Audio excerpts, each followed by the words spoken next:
In the apparel sector, you're going to have tons of different child variations with different levels of inventory, and managing all this can be a bit of a nightmare. So we're going to show you how to best plan and stock your products properly to make sure you're not getting charged massive storage fees. Let's get into it. So if you have an apparel brand on Amazon, chances are if you're hooked up to Scale Insights, this is how it looks on your end. And this is the parent variation at the top, and these are the child variations underneath. And as you can see, when you actually dive into it, they're all different in terms of the sales. And that's probably what you're going to see, especially if you've got color or size variations. This is sorted by color, which gives you a bit of an idea. Some of these are going to perform better than others based on conversion rates. But if you actually dive into it, the actual performance of these varies a lot. And inventory is different on all of them. Some of them you have, 90 days worth of supply. Some of them you have 16 days of supply. Depends on the volume you're getting. But there's some that have, say, 210 days of supply. So there's a lot of products that are overstocked in terms of how many days of inventory you should be in on Amazon. And whilst it might look like just a small amount of units, this is like 84 units, for example. Well, that's sometimes going to add up to a lot of storage fees when you're talking about hundreds upon hundreds of child variations. So what you need to do is actually figure out how to best manage your inventory.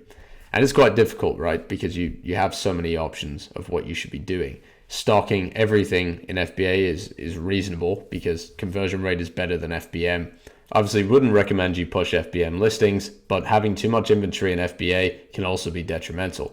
So what you need to do is actually look at, firstly, where the sales are. So if you look at the top sellers, these are obviously going to be the ones that you want to be pushing the most. So keeping them in stock is going to be essential to your ranking strategy. For example, this one has 30 days worth of stock. This one has 6. You need to maybe look at stocking these ones first. Make sure you have between 60 and 90 days worth of inventory at all times, particularly with these high selling units. You don't want to run out of stock on these because that could hurt the conversion rate of the whole parent LASIN overall. So you need to have a baseline of what you're actually having in stock. Now, when you actually get to things that are slower moving, this is where it's going to be a bit more difficult, particularly if they are already in FBA, because that's going to be harder to deal with. Potentially, if you are getting hit with hard storage fees, which in Q4 you might be, especially if you have them on multiple listings, you may need to consider doing removal orders, especially if you have too many units in stock. That's an easy way for you to deal with things, but Amazon typically does damage your products when they do remove it. So you need to be aware, just because it's in good condition when you send it in, doesn't mean when you receive it back, it's going to be in the best condition. Boxes are going to be a bit damaged, or even the packaging that you've got it in. So just be aware of that. There might be some problems with that, but you do want to make sure you have between 60 and 90 days at the most. So for managing inventory, a good way you can do it is actually using Scale Insights to do this. So as you can see here, you have the FBA stock amount, so you can see it by child variation and the day's supply.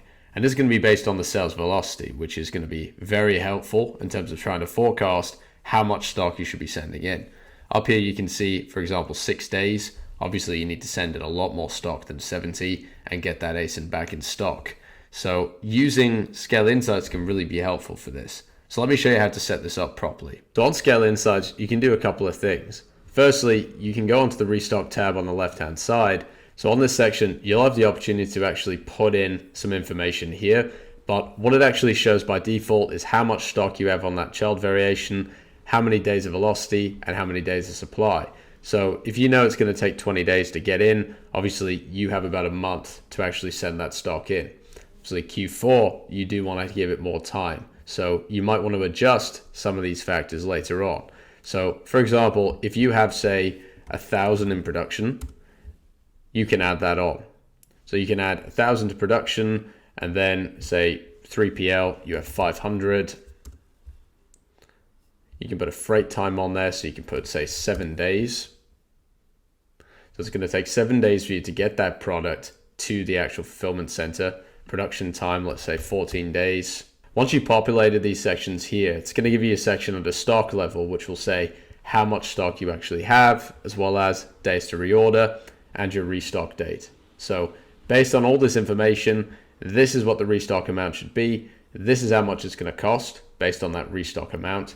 You're probably going to have a higher MOQ, of course, but you're going to have all that information there. So you can add in all of this info. You can get a pretty up-to-date forecast for each child variation, and that should make things a lot easier.